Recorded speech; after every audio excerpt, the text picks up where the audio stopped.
You're in the information age, but facts are in short supply. Reject the noise, ask bold questions, and pursue the truth with FBI whistleblowers and founding suspendables Garrett O'Boyle and Steve Friend. This is the American Radicals Podcast.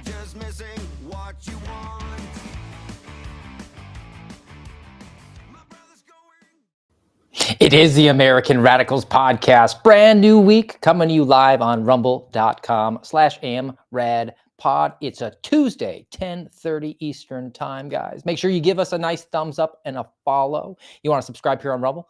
No one's going to stop you. Tell a friend or 30. We appreciate that. If you want to listen to us on iTunes, Spotify, iHeart, maybe you like the audio. Maybe you think that @RealSteveFriend has a face for radio.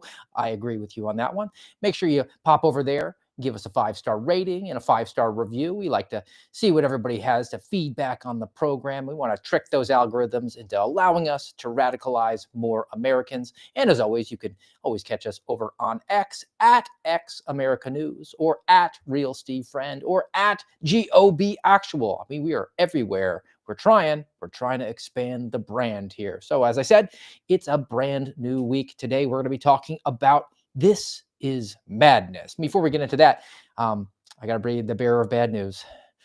@GOBActual is still exploring the last frontier of Alaska.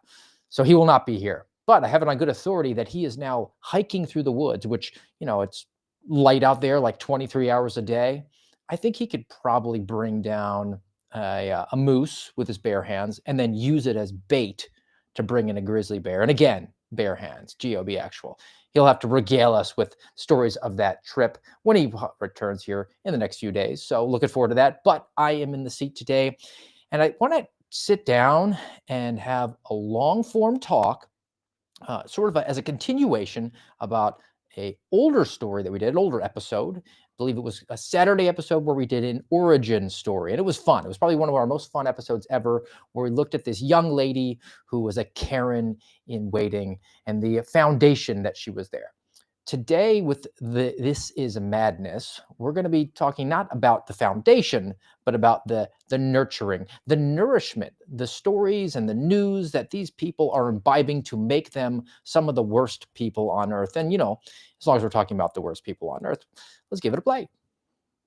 Classic awful, AWFL, affluent white female liberals. They're a scourge. It's not limited, though, to the Karens out there.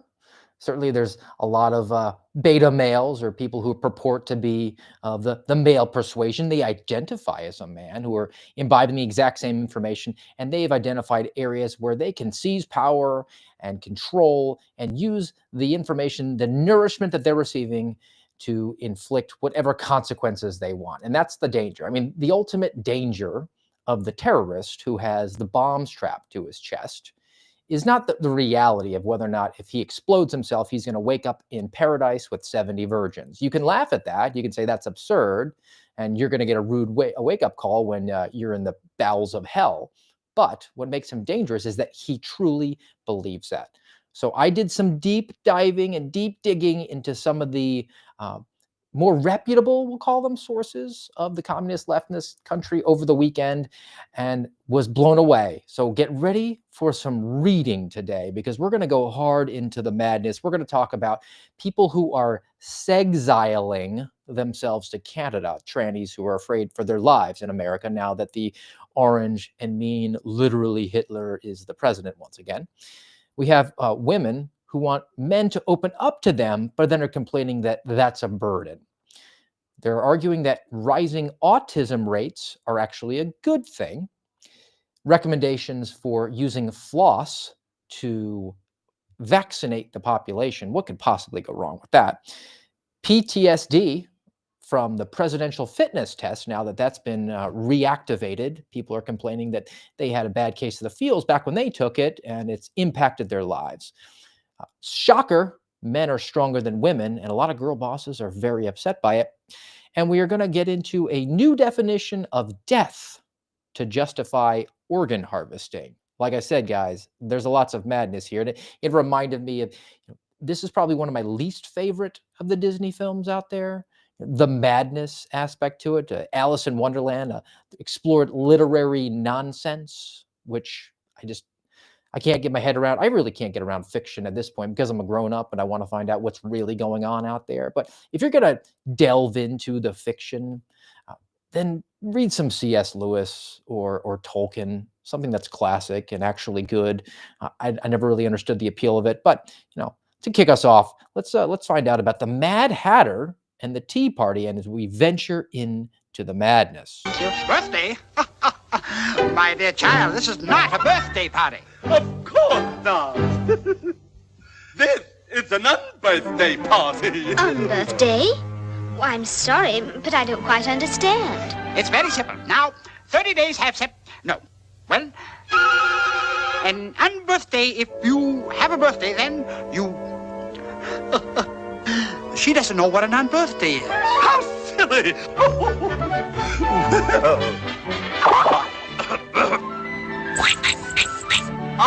Charlie Lucidate.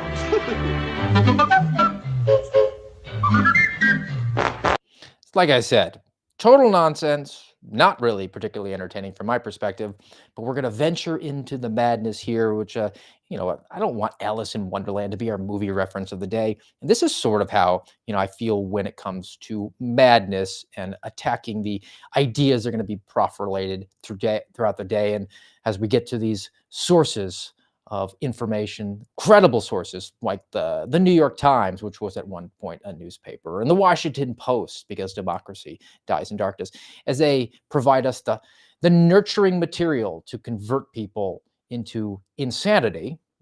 This is sort of my view of madness. This is blasphemy. This is madness.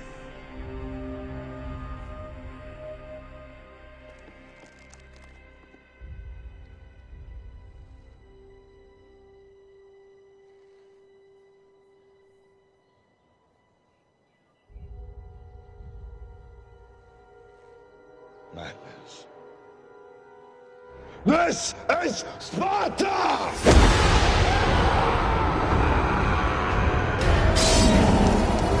Yeah, I did actually link Alice in Wonderland to 300 only on the American Radicals podcast. So that's enough building up. Let's get to the stories, and just a caution, and yet maybe another movie reference. Get ready for some reading. Nice Lego Batman reference. And let's go first to a discussion about a new word called Sexile. Sexile in the United States. Hundreds of transgender Americans seek refuge from Trump in Canada.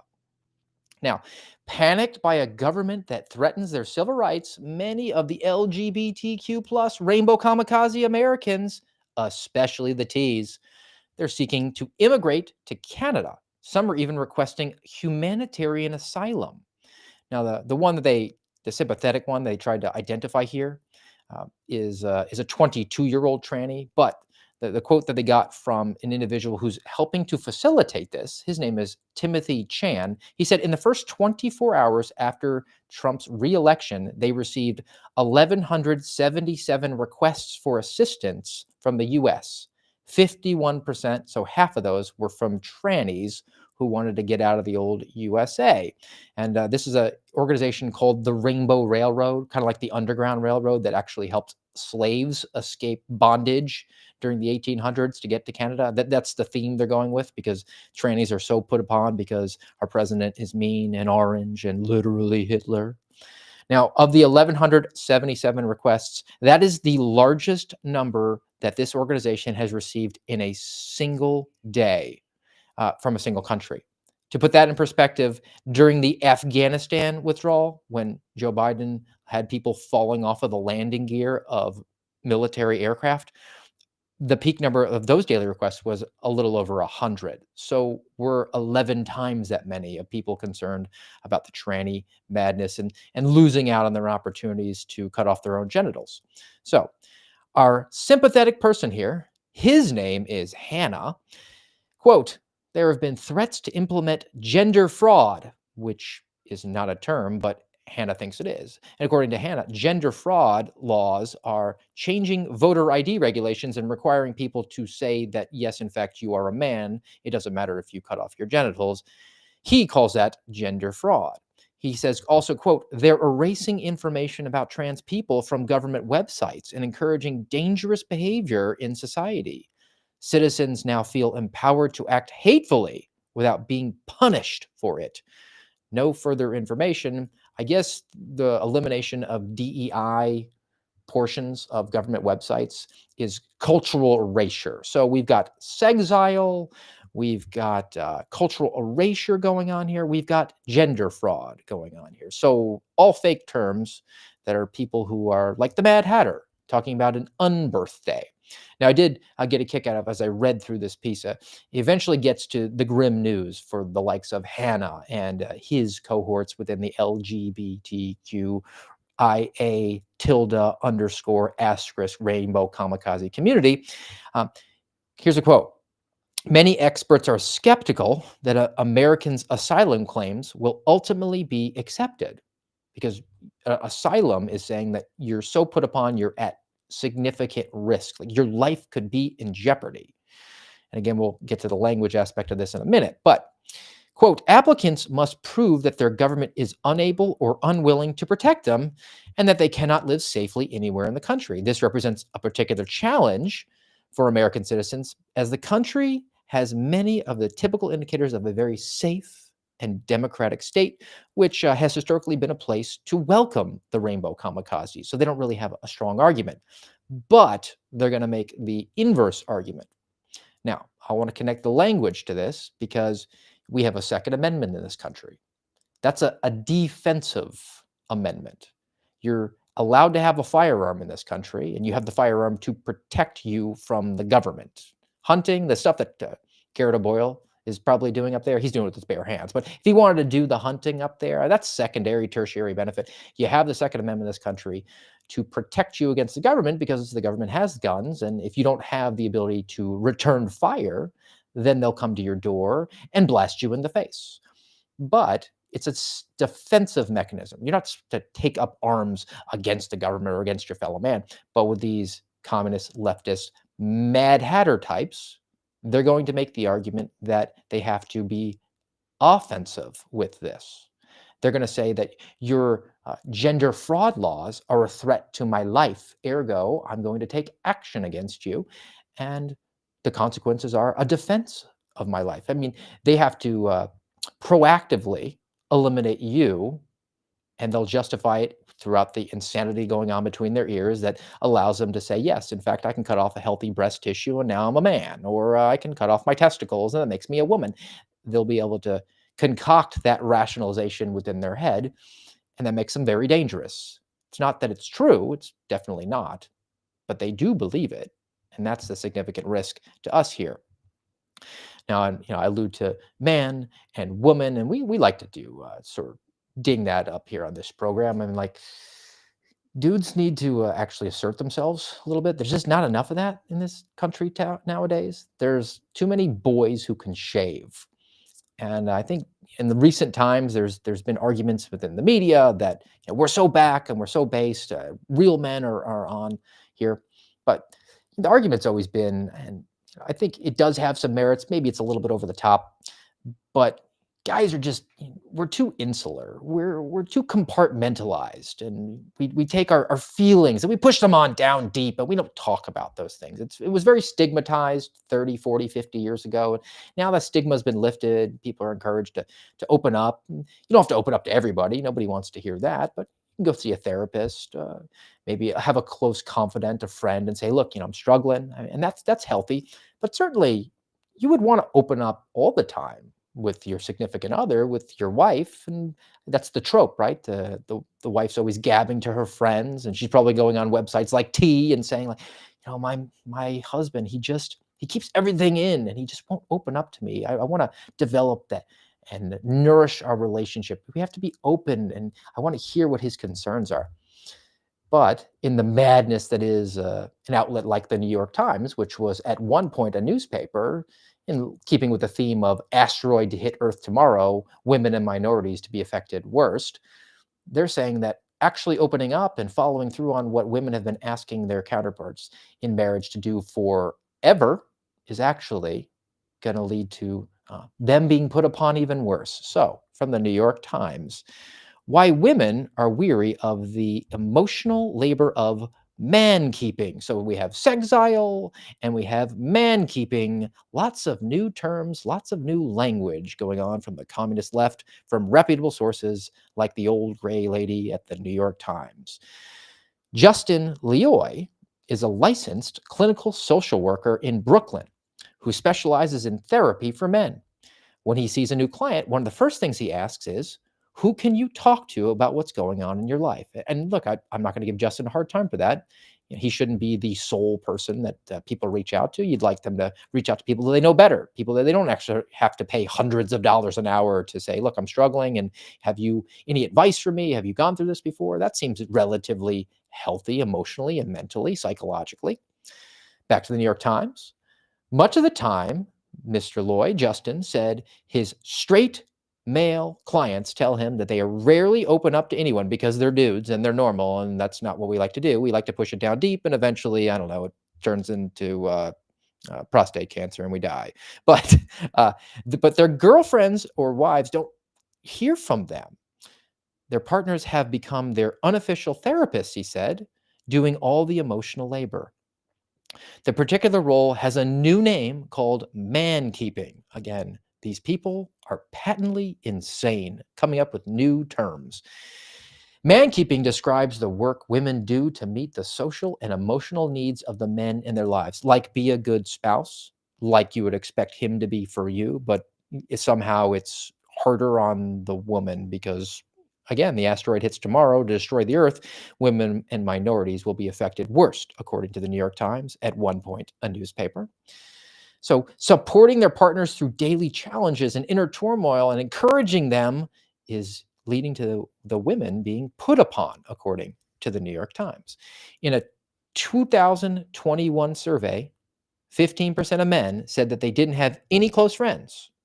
The same report showed that in 1990, half of young men said they would reach out to friends when facing a personal issue. So people have become more insular, they become more isolated, and that sort of tracks with technology. People don't really even interface with their neighbors anymore.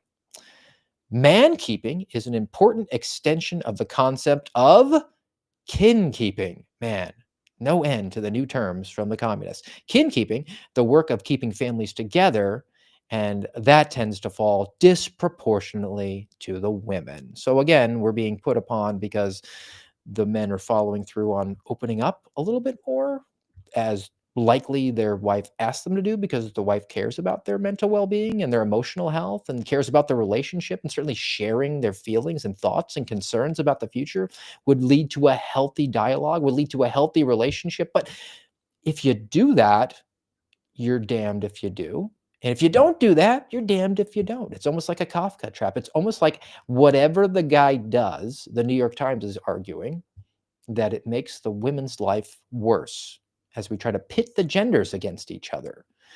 This is what the madness ties to. This is madness. This makes me want to kick the writer of this article into a pit, a bottomless pit. But I'm not going to get a chance to do that, I don't think. Because I'm a guy and I'm hyper aggressive. I don't know if I'm going to be able to actually actually pass muster and hold my own with the writer of this piece. Her name is Catherine Pearson, because her name is Catherine and she's a girl boss. We're totally mano-y-mano, hand to hand. I mean, she's probably going to get the upper hand of me because we're now being taught and have been taught for a number of years that women can hold their own physically against us. I could never kick Catherine into a bottomless pit. I mean, and for this security division minders over at the FBI, that was tongue in cheek. I wouldn't actually kick a woman into a bottomless pit, but you could understand the sentiment and the rage of making that argument. But I want to pivot over to a post that I saw on Reddit, and we'll do some reading on this one because we've been told that Ronda Rousey could actually win a fight against just about any man for so long that I think a lot of people started to believe it, particularly on the communist left, where they're imbibing this information. It's nourishing their idiosyncrasies and their madness and bringing them along, making the Karens even more and more deeply entrenched into this ideology. So I saw this and I did get a kick out of it. It's a pretty long post, but I'll try to breeze through it to just get an idea. It's entitled, "My girlfriend is very upset since I won against her in wrestling?" Question mark. So the writer of this post described himself as a 21-year-old male. His girlfriend is 20. They've met 6 months ago. They go to the same college, both college students. She's an elite college athlete, plays volleyball, 5'11", about 165 pounds. He's 5'10", 175 pounds, relatively the same size. He said he describes himself as skinny fat. He occasionally lifts weights, but she's the elite athlete on scholarship. Well, the other day, they like to wrestle, and he kind of lets her win all the time because he's being a good boyfriend. Well, the other day, she initiated a wrestling match, and he let her win until she said, quote, "Okay, let's see what you got." I wasn't sure, so I asked her, and she asked me to go as serious as I could. So they wrestled, and I pinned her quickly. Then she tried to break free, but couldn't. And I could tell she was a bit shaken. So she asked to go again. And then we went again, and he put her in a headlock. And then they went again, and he pinned her again. Because he's a dude who's skinny fat, and that's the difference between the sexes. This was shocking information to this woman. I'm sure she's taking some classes on feminism and learning that if she really tries hard, I mean, she will completely crush her boyfriend who has a overall greater musculature, whether or not he decides to work out regularly. If she punched him in the face, his orbital socket will completely shatter, just like hers when he hits her. This is madness. This is the reason that I've argued for a while. I don't think that women should be in a law enforcement capacity. Not because I have a problem with women, it's because I love women. They're more important and valuable than men. I don't want them doing things where I should stand in the gap because my orbital socket can absorb a much greater level of force before it breaks open. And the attached video that I also saw for this, just a quick one over from Instagram. And I'll have to describe it because it is so quick. But the caption on it says that she just saw a teenage boy who's just been taught how to bench press for the first time start repping a weight that took me 2 years to hit as a personal record. Swing the spinning step, you wear those shoes and I wear. Swing, swing, swing the spinning step, you wear those. Word playing 2 times. I mean, that's a fit young lady right there. I mean, I think probably she could throw up 95 pounds on the bench press if she really wanted to do it, but she's not a dude. I wouldn't expect her to throw up much more than that. The guy who rolls into the gym and learns the proper technique, probably within a session or two, if they're 150 to 200 pounds, should necessarily have the muscular skeletal structure to put her personal best up for multiple repetitions. And that's not saying anything bad about her. Men and women, shocker, in the real world, not in the world where we celebrate unbirthdays with the Mad Hatter. In the real world, and this isn't controversial, dudes can bench press more than women.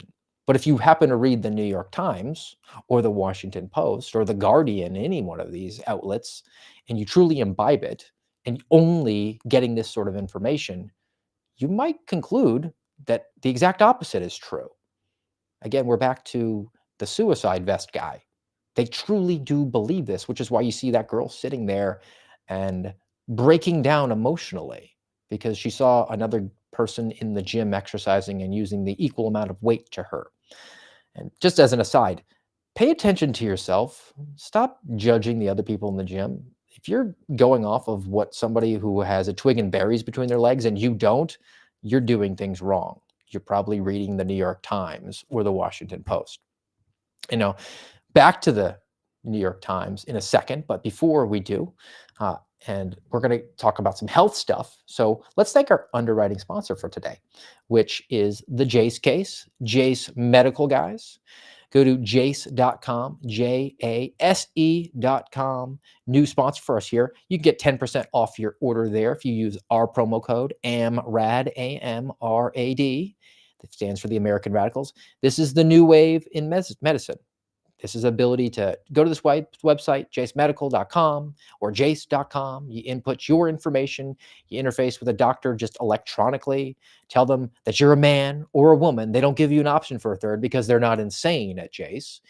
And then you're able to get a Jace case that could provide you with some antibiotics or the antivirals. You can do it for yourself. You can do it for your spouse, who hopefully you're opening up to and telling things that are emotionally concerning to you. You can even do it for your kids. And Garrett's traveling this week again. I mean, that kind of wears you down. I wouldn't be surprised if maybe even the family starts see somebody get a little bit sick, and that can always lead to a upper respiratory infection, sinus infection, ear infection. Now he'll be set because he's got his Jace case. So get yours. Go to jace.com and the promo code AMRAD. I'll get you a nice discount, a few bucks off over there. All right, now I alluded to taking you back to the New York Times, which was at one point a newspaper. And this one is actually encouraged by the fact that we have more autism and ADHD, per the old gray lady. So the piece is called Why Rising Rates of Autism and ADHD Might Be a Good Sign. The Mad Hatter is just nodding along. Almost every week, it seems, we read news of some new epidemic, medical, psychological, social, but are simply looking harder and more expansively for malady and disorder, and as a result, identifying more and more people as ailing or atypical. So the argument here is that we're becoming more proficient and superior at identifying things like ADHD, which arguably doesn't really exist, or if it does, it's not something you can really treat. It's just there's no medical option, no pharmaceutical option. You just kind of just live with it and use it to your advantage. In some ways it is, some ways it isn't, and adjust your lifestyle. But the argument here is that we're really good at identifying these problems now. So the fact that the rates have gone up means that we're just better at identifying it. But treatments haven't come around. So you would think being able to identify it would lead to better treatments, particularly of autism, but that hasn't come to pass. But we'll go further into this. So the statistical information provided here at the New York Times is that between the 1990s and the mid-2000s, bipolar disorder in American youth grew 40 times. In the early 1990s, the number of American kids who had ADHD diagnosed, it doubled. Americans report 50% higher rates of depression since 2015. Rates of PTSD among children have also doubled since between 2013 and 2017.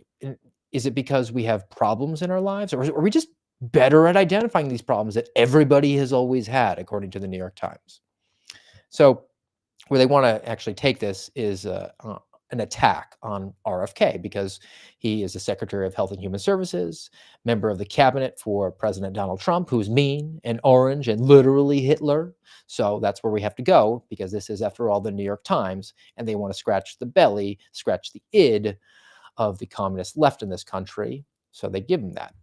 Quote, perhaps the signal example of autism, whose spectacular rise in prevalence is a matter of renewed popular salience thanks to Maha and RFK Jr. and their war on vaccines. Indeed, a quick glance at the raw data suggests a harrowing upward curve. Autism has grown 60 times in the last 30 years. But if a flood of new diagnoses yield an intuitive sense of social despair a certain way, it offers a hope. They're trying to give you hope here in this land of insanity. It's hopeful that we have 60 times more kids who have been diagnosed with autism in this country, according to the New York Times, because with every instance of overdiagnosis, maybe they're diagnosing kids with ADHD when it's not really a thing, there's also a kind of expression of optimism that our new golden age of medicine, we may soon find a cure. So it's actually good that we've been able to identify lots of people who are suffering. It's certainly not something that we're eating or a lifestyle that we have. We're just better at identifying the problem, yet we've not gotten better at curing the problem. But hope springs eternal in the land of madness, in the land of insanity, with the Mad Hatter at the helm, because we can put our trust and faith in the God that is Big Pharma. We'll punch a pill out and you can inject it in your arm or take it down the hatch, and it'll totally solve the problems with no downstream consequences. So let's be very optimistic. I mean, maybe they'll develop a new vaccine, an experimental mRNA jab that you can get plopped into your arm, and it can create a toxic protein that'll lead to no problems whatsoever. Or if you don't like needles in the land of madness, just make sure you floss, which is the next piece. And this is an actual news story, guys, I swear. Dental floss could be the future of vaccines. Vaccines typically struggle to work in the mouth because it's a hostile environment, but a nanomedicine researcher at North Carolina State University, his name is Gill, had a eureka moment when he was reading about gum disease. It turns out that there's a little trench between your teeth, and it's unusually good at absorbing molecules. So Gill figured, hey, why don't we slip some vaccines in there? That way, people who are terrified of needles, or maybe don't want to get the jab, we can just put it into their floss without them knowing it. I'm just speculating here, by the way. This is parenthetical. They're only moderately annoyed by the flossing, and they actually did a study. They flossed mice. One person held the mouse, and the other one actually used floss to floss the teeth of a mouse. 50 mice actually. They were flossed with an flu virus. And after 3 floss sessions, because it was an inactive flu virus, so essentially a vaccine, after flossing 3 times, they found that they were resistant to getting the flu. So again, look for this where people are thinking that folks are probably hesitant to get the experimental vaccine that's led to untold numbers of medical complications and permanent disabilities, because we looked at it and said, you banged that thing out, and now you're telling me that I have to take it. And you've pivoted away and said, well, it's not really for you, it's for others. You wear a life preserver, after all, when you go into the ocean to protect others, similar to the mask. You wear your mask to protect others. Well, then they should probably wear a second mask and wear it inside out. But that's logical. We're talking about the land of madness. You're totally resistant to get it because you're probably scared of needles. So the rubes out there, we'll just give it to them in a floss. But of course, you're a rube, so you probably don't floss, according to people who read outlets like the New York Times or the Washington Post, because democracy dies in darkness. And this is a cautionary thing, right? Because they're going to do this. And then you're going to have to navigate the aisles within Walmart between shopping for yellow tag beef when you say, look, I'm out of Glide floss. Make sure you don't get the one with the flu vaccine on it, because I don't think it's been tested that well. And, and science is doing things like that, putting vaccines inside of floss. And apparently now science is creating babies made of 3 different people. What could possibly go wrong? This one comes from The Guardian in the land of madness. 8 healthy babies born after IVF using DNA from 3 people. I'm of 2 minds on this one.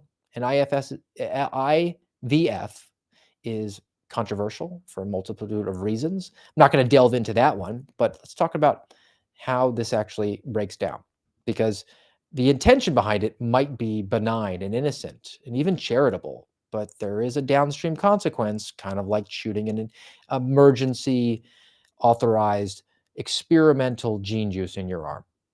So doctors in the United Kingdom have announced the birth of 8 healthy babies after performing a groundbreaking procedure that creates IVF embryos with DNA from 3 people to prevent children from inheriting an incurable genetic disorder.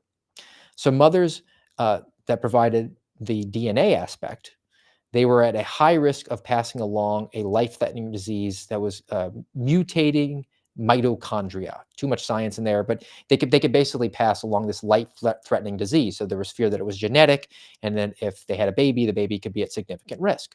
So male provides the sperm, mom provides the egg typically, but here 4 boys, 4 girls using IVF, including 1 set of identical twins born to 7 women, and they have no signs of this disease. So the procedure involves fertilizing the mom's egg with the father's sperm, but then transferring that genetic material. Now that we've created life, and it is life, they take that genetic material from the nucleus into a fertilized healthy donor egg, and they move it to a different egg. and it has its own nucleus removed. So you remove the nucleus of the one woman's egg and inject the nucleus of the fertilized cell into that egg, and she just is an oven, sort of like the way IVF functions. And as a result, because that egg doesn't have the same breakdown of mitochondria, the babies have come out healthy so far, 8 of them.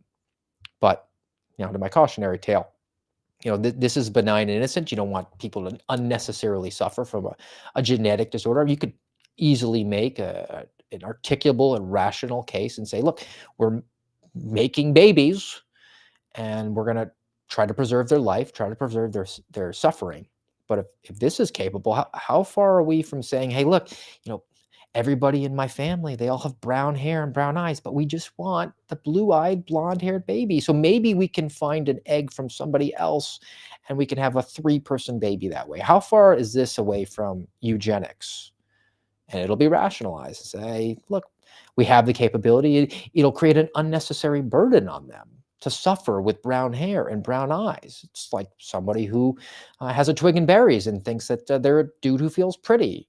So they need to take matters into their own hands, because if you make them check that, yes, in fact, they are a man on their driver's license, well, that's an erasure. That's gender fraud.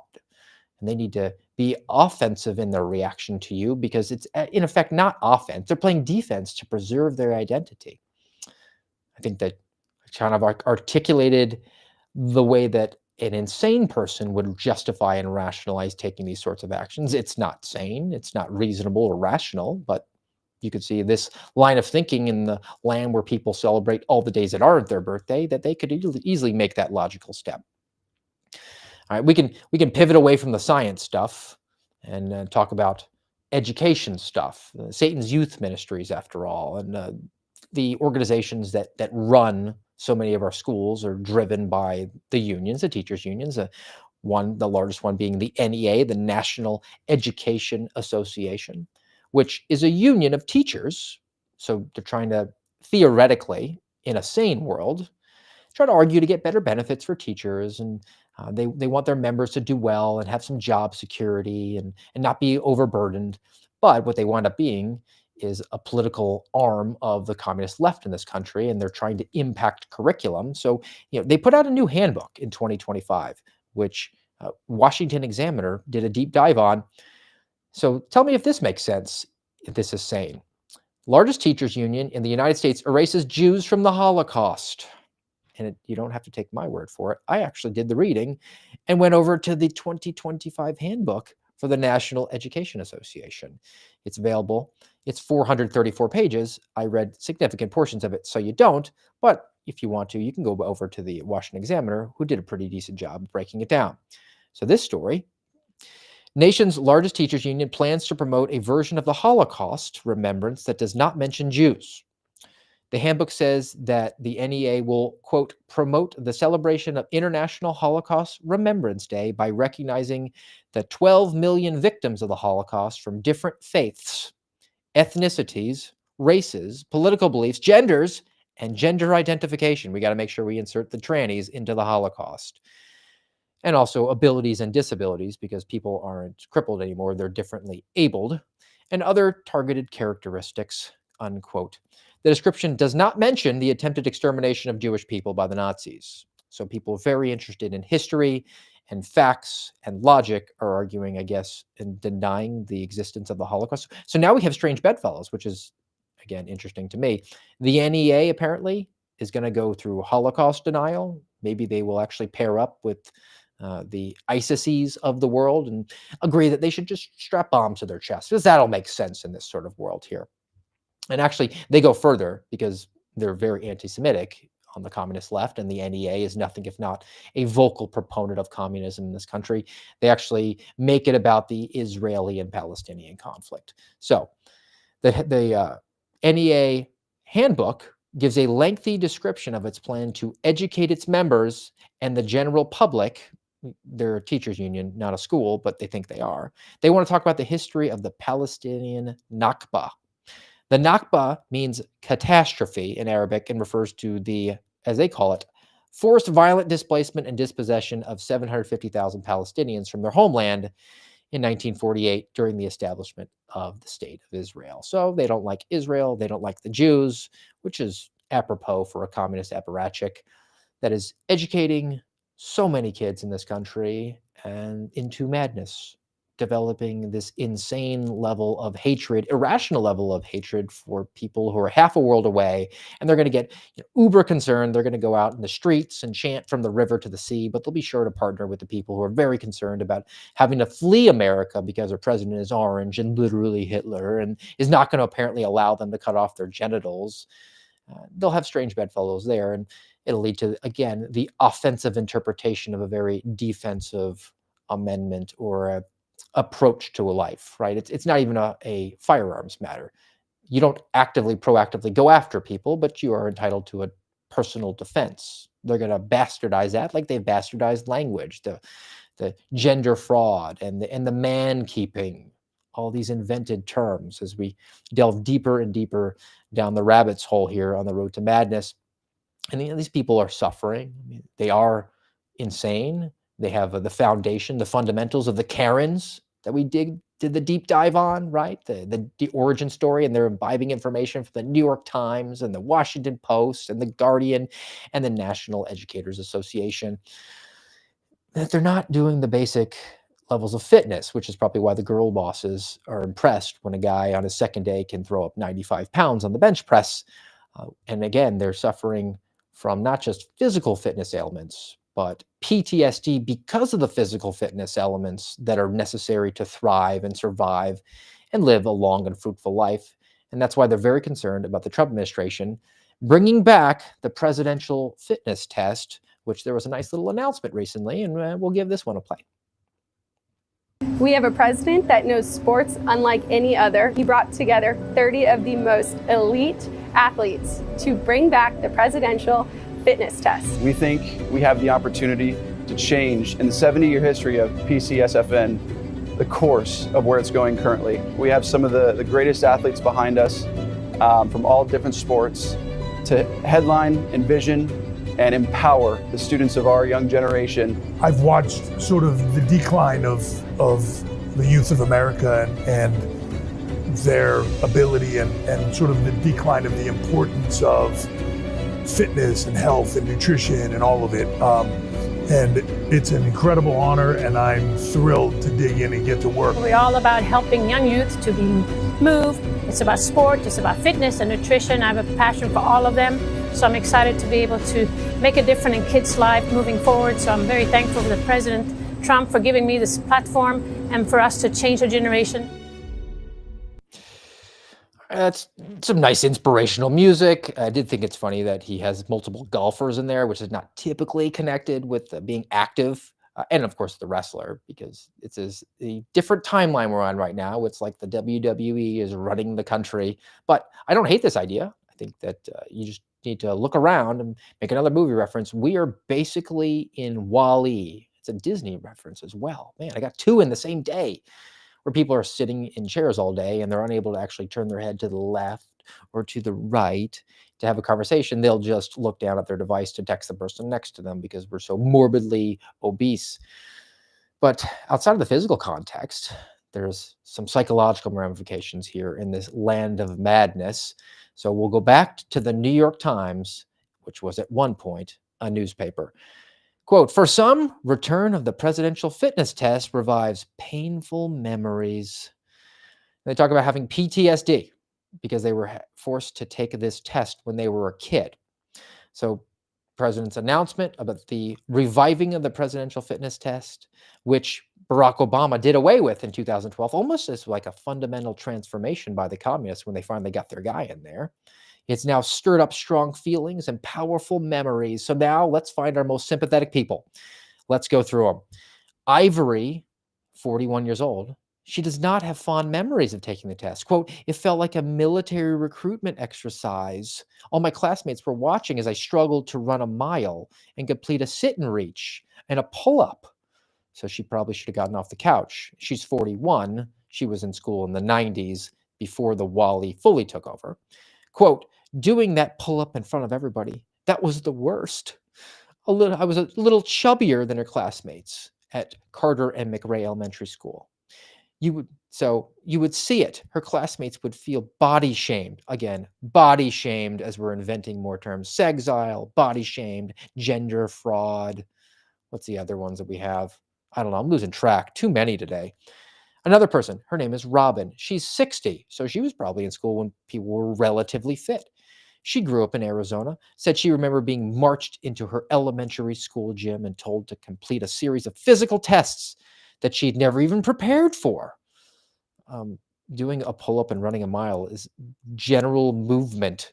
It's not something that you would want or need preparation for, or should need. You should be actually generally moving around if you want to actually live a long time. The test did not encourage her to become physically active. Instead, she did that later in life because she learned her lesson and got embarrassed. It's almost like shame is relatively a good thing. You can have regret, that's you, and you can have shame, and that's knowing that other people know. And doing these failures in front of other people actually could lead you to do good in your life. It's almost like if we don't focus on the feelings too much, then we have some bad things happen. Right? If we only concentrate on making everybody feel good, as opposed to saying, hey, look, I'm a little chubbier than everybody else. I'm not really cutting it. All my classmates can climb this rope and they can run a mile faster than me. Maybe I'm going to do better. I'm going to prepare. And next year, I'm going to kick butt at this test, setting a long-term goal. That would be what a reasonable and logical person do. But instead, according to the New York Times and Robin, it was survive and fail. It was Darwinist, which is interesting because if Robin is answering questions for the New York Times, I presume she reads the New York Times, and Darwin is probably close to a level of the almighty for her. And then they go away from a couple of the two students that they are able to find. And they find a gym teacher who was very sympathetic to the PTSD that the kids felt going in there and having to do basic movements to ensure that we had a population that would live a long time and maybe be able to put people into the military should we need to defend the homeland. One of the very few expectations that the American people have of their government. And our gym teacher's name, again, her name is Maguera. So Maguera, according to the New York Times, she retired a couple years ago after 32 years as an elementary school gym teacher in New York. So she called this return of this presidential test a giant step backwards. Now because we're here in the land of logical and reasonable, and we know that there are two genders, man and woman, and I'm not even going to play the language game. There are two sexes, man and woman. Let's go to the one dude who actually has the highlight of being the lone voice of sanity. His name is Steve, and I can avow that. Steve Magness. He's an author of books about performance and the science of running. Man, I swear, he's my spirit animal and my name animal. He said that he wasn't your typical athlete as a child growing up, but he won the mile and the shuttle run, and that kind of like got him fired up. He said, like, this is my thing. I can do this. I found something that I'm good at, found something that I enjoy and I'm passionate about. It's sparked an entire lifetime of focusing on fitness, and this was the good outcome of it. He said, that was my introduction to, I'm good at something, and it pushed me into endurance sports and running. But he's also not afraid to say where he had some shortcomings. But even he found one part of the test to be insurmountable. I would ace everything else, but couldn't touch my toes. That was my nemesis. Sounds like a reasonable take where somebody says, I'm good at some things, I'm not good at others. Maybe I can find where my jam is and really get good at it. Maybe I can find where I'm weak and improve it and bring it up to standard. It's almost like there's some sanity there. So he's not a Karen, unlike the others that the New York Times really like to give you a case of the feels about. And this was excellent news, as is the next one, which comes from the Daily Wire as a return to sanity under the orange, literally Hitler administration. And, I call balls and strikes. Some things are good, some things are bad. This one is good. Comes from the Daily Wire. For the first time in 40 years, federal government can judge applicants by merit. So in my lifetime, the federal government has never judged who the people are if they're actually meritorious. They're just bringing them in for other purposes. What possibly could it be? Well, it actually goes back to 1981. Angel Luovano. He sued the federal government because the federal government was basically giving a standardized test. Maybe it was an IQ test. I don't know. It was called the Professional and Administrative Career Exam. It was a test to help identify the best and the brightest. So it was an IQ test. And Angel Levano argued that the test kept too many Black and Hispanics out of the government. And in the waning days of the Carter administration, the Office of Personnel Management agreed, and they stopped using the test, and it was never brought back. But now we're returning to some semblance of sanity. They've now gone to court, and the Trump administration filed a brief challenging this agreement, and they're going to effectively bring back a merit test so we can pay people with our hard-earned tax dollars to do the necessary things, the very sparse things that we'd expect our government to do. It should probably be people who are competent. They can read and write and do basic things, but that's very concerning to the likes of the Mad Hatters and the Karens and the people that are worried about sexiling themselves and anybody who is apparently reading outlets like the New York Times. So back to the old gray lady and back to merit. This one's quick, but it's worth going into because they're very concerned that elite New York high school admitted 8 Black students out of a class of 781. So they have these tests in New York, and they're a big deal. Thousands of kids take it because they want to get into these elite schools. But the New York Times doesn't want you to know that. I just happen to have common knowledge and know that. But now you will in a second. So at Stuyvesant High School, which is one of the most elite schools in Manhattan, one of the most elite schools in the country, the most selective of the specialized schools, 8 of the 781 offers this spring went to Black students, while 27 went to Hispanic pupils. Asian students were offered 509. White students were offered 142. I mean, are they just racist? What's the problem here? Well, if you do what I do, and not what the New York Times hopes you do, and that is just read the headline, get offended, and then make sure you post it on Twitter. But if you actually read to paragraph 10, it has one sentence. It says, quote, students are admitted to the schools based on a single entrance exam, that tests their mastery of English and math, and the pupils sometimes spend months or even years preparing for the test. So whoever does best on the test gets into the school. That seems logical to me, completely reasonable. But they're going to make the allegation, and the people are going to read that headline, and they're going to come to the conclusion that elite schools are somehow racist. Why would you want to admit somebody who can't actually cut it? The curriculum is too advanced for. You're going to take a spot from somebody who is meritorious, somebody who's able to benefit from that education. You're going to install someone there who isn't up to speed, and they're going to fail out, or they're going to struggle because they have certain immutable characteristics that you've deemed to be more important on the intersectional hierarchy, i.e., they're more tan than other people.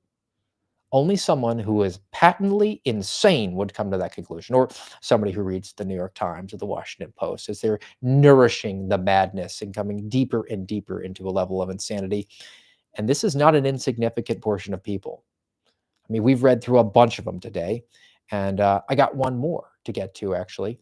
And I alluded to organ donations. And this, to me, is where the rubber meets the road. This is where it gets really dangerous, because I've said that they can bastardize language and make defensive rights into offensive rights, which is something of concern, particularly when people who have these sorts of beliefs about the world have those beliefs. That makes them very dangerous.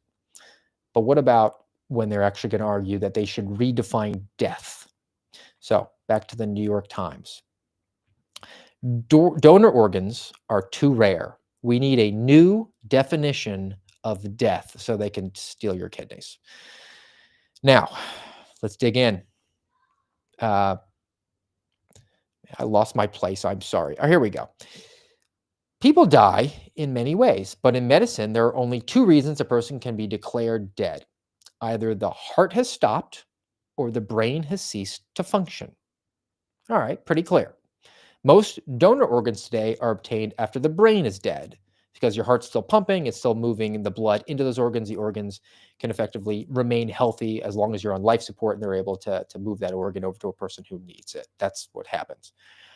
Far more often, though, people die because their heart has permanently stopped, not because their brain dead. It's far more rare for your brain to be no longer functioning. It's more common for your heart, which is bad because now we've stopped pumping blood to those organs. But every second that passes, that organ becomes less and less healthy, less and less viable to take out of the dead body and put into a living body so they can benefit from it. Now, there's a new method that can improve the efficacy of donation after your heart dies.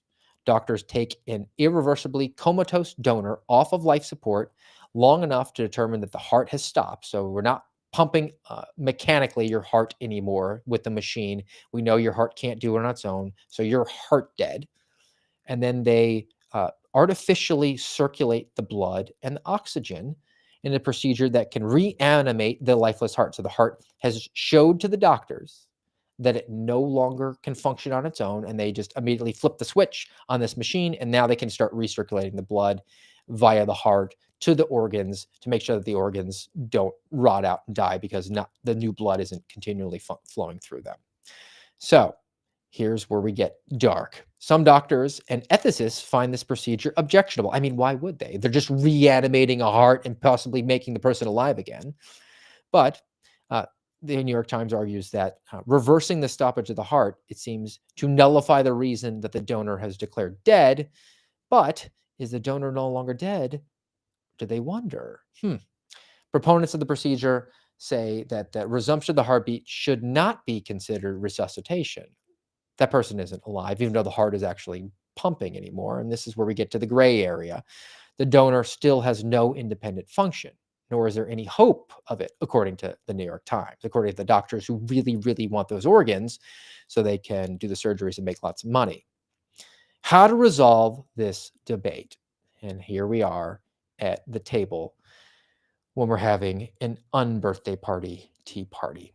How to resolve this debate? The solution, we believe, is to broaden the definition of brain death to include irreversibly comatose patients on life support. Using this definition, these patients would be legally dead regardless of whether a machine restored the beating of their heart. It sounds kind of like science-y, and the ultimate coup de grace of this piece is when they get to the cautionary tale, and along the lines of using 3 people's DNA via IVF to make a healthy baby that's not going to suffer from some sort of genetic disorder. The creep of the language where we've talked about today, where we're going to sexile and have gender fraud and man keeping and kin keeping. Quote, apart from increased organ availability, because we're going to loosen the definition of death, there's also a philosophical reason for wanting to broaden the definition of brain death. The brain functions that matter most to life, according to the New York Times. The brain functions that only matter to them. Things like consciousness, memory, intention, and desire. If you don't have those, you're brain dead. They can take your organs. Well, the next evolution or devolution of that would be, well, you don't have any memories or consciousness or desire or intent when you're in utero, so you're not really alive, are you? You're brain dead. They could just kill you, can't they? There's a nice justification. In fact, if you're born, and who can say that they remember their first day of being alive? I mean, you don't remember anything for the first couple of years, so you don't have any memories of that time. You're kind of brain dead, aren't you? It should be absolutely ethical to put you out of your misery. Maybe we can harvest some of those small organs and grow them for somebody who really needs them, somebody who has the ability to have desire and intention and has memories and consciousness. This is the cautionary tale. This is the absolute evil that is the madness, what it always boils down to with these people. They hate you. They believe that they are lords and ladies who should be on high above you, making every decision possible, and they will make any argument, however irrational, to you in order to justify what they can do that benefits them and harms you, because that's what communists do. They benefit themselves, they benefit their friends, and they hurt their enemies, punish their enemies.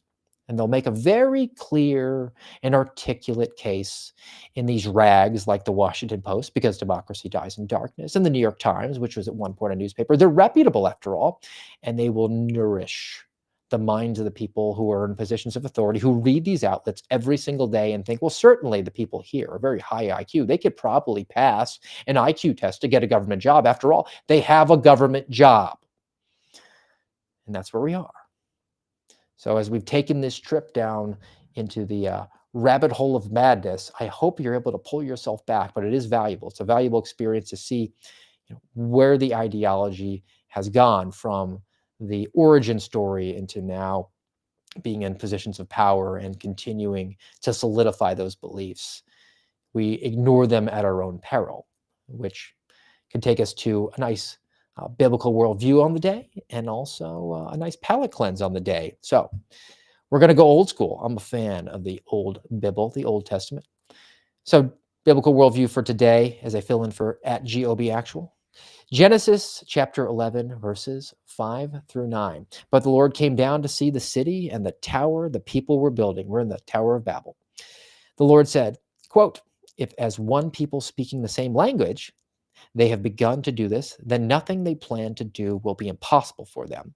Come, let us go down and confuse their language so they will not understand each other. So the Lord scattered them from there over all the earth, and they stopped building the city. That is why it was called Babel, because there the Lord confused the language of the whole world. From there, the Lord scattered them over the face of the whole earth. Now, if you're not familiar with the Tower of Babel, they're building the tower to get to God so they can be like God. But they're not using stones. They're using bricks, which are very uniform in size, the way the communists view you. You're not your own person. You're just a widget. And they are building this. So it's almost like things are repeating themselves. It's almost like there's nothing new under the sun. I've made repeated allusions, purposely so today, to the language. It's almost like we're breaking down and we're going our separate ways. There are people that are fleeing from these communist enclaves to more conservative, or they're identified as conservative, but just logical and not insane places. So they're being scattered. And we're increasingly in a war of words. It's almost like our language is being confused. Who here knows what gender affirming care is?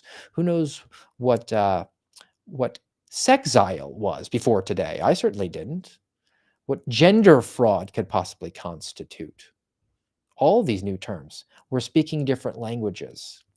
There's nothing new under the sun. But for us to completely break down, I think we do at our own peril.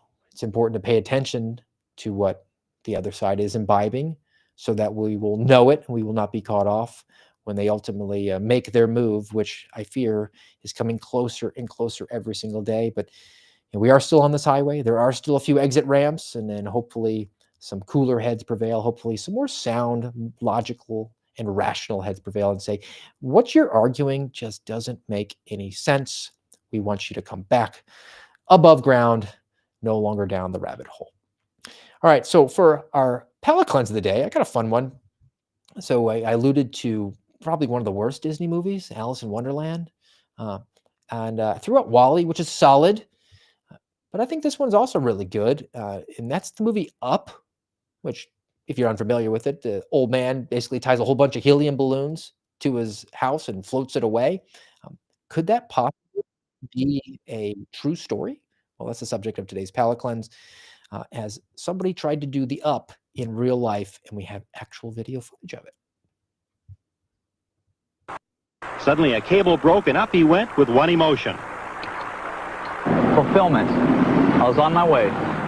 The first casualty, his glasses. They slipped overboard, leading to this radio transmission with his girlfriend. Ron, cut him down. You gotta come down if you can't see. Cut him down. I've got my other glasses. I can see perfectly. Don't worry. You copy, over. I copy. Are you sure you're okay? There's planes up there. We can hear them. Are you okay? I'm okay. I'm going through a thin fog layer. Over. My altitude's 1,500 feet. See marine line right now.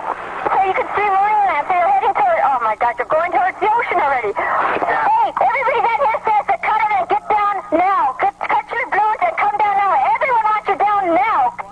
The balloon reached 16,000 feet, spotted by two astonished airline pilots. But the craft wasn't moving, so after nearly 2 hours, Walter shot out some balloons with a BB gun and came down fast over Long Beach, the only time he was frightened.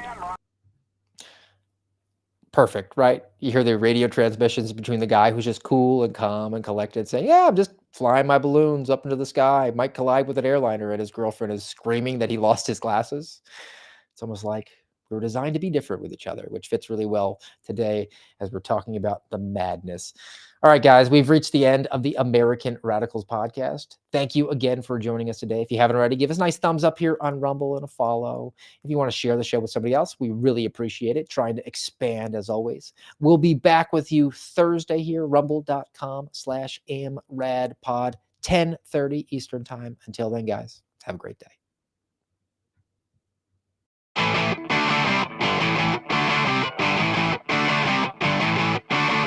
You've been listening to the voice of the Suspendables on the American Radicals podcast.